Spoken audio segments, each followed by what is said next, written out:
ఇన్నాళ్ళకి నీకు సరిగ్గా సరిపోయే పాత్ర దొరికింది. ఇదైనా సరిగ్గా చేసుకో పో.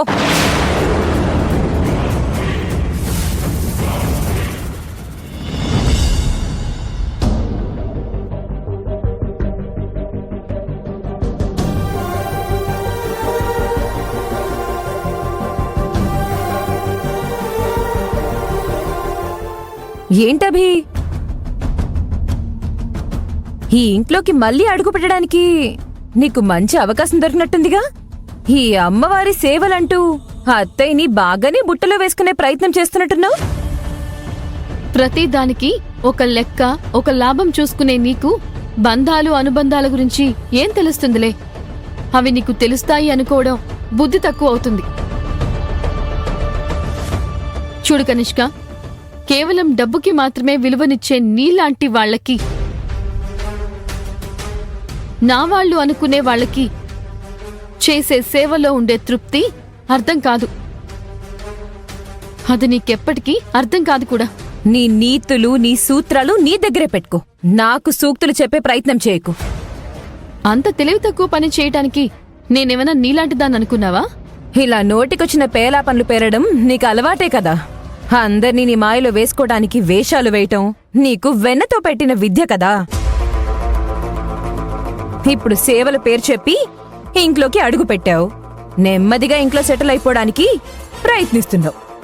నీ గురించి నాకు తెలీదా ఏంటి? పొరపాటు పడుతున్నావు కనిష్క.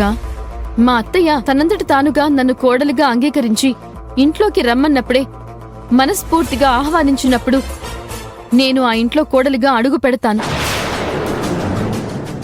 ఇప్పుడొచ్చింది కేవలం మా అత్తయ్య ఆరోగ్యం కోసం మాత్రమే, ఆవిడికి నయం చేయడానికి మాత్రమే. ఇంకా ఆపుతావా నీ నాటకాలు? ఇంట్లో వేసే వేషాలు నా దగ్గర వేయకు. నాకంత పట్టిందని నీకు అనిపిస్తోందా?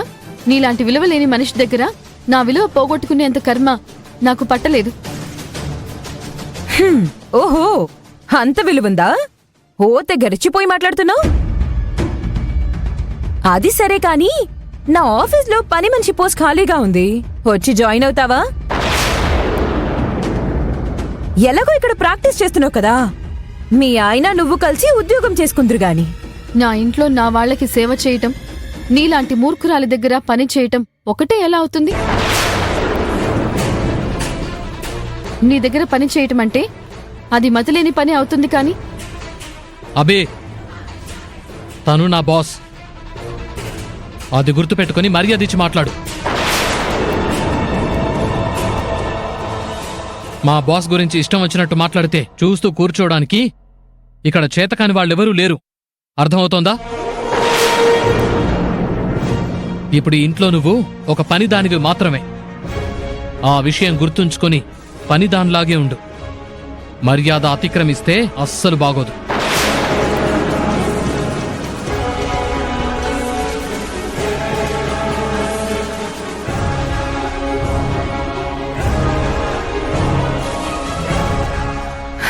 చూసావు బావా, అభి పొగరెలా ఉందో?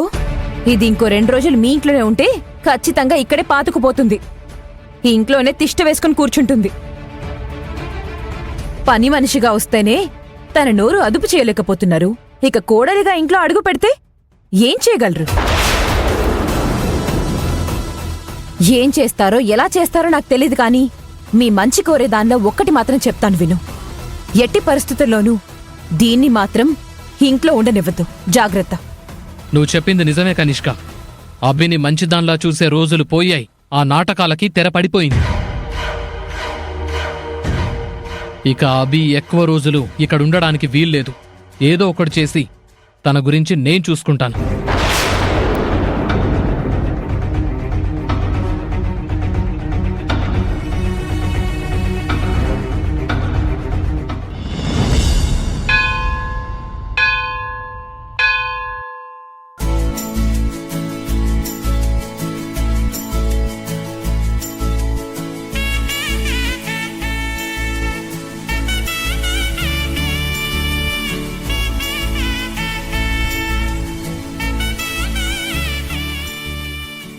ఏంటి రాహుల్ బాబు అలా చూస్తున్నారు?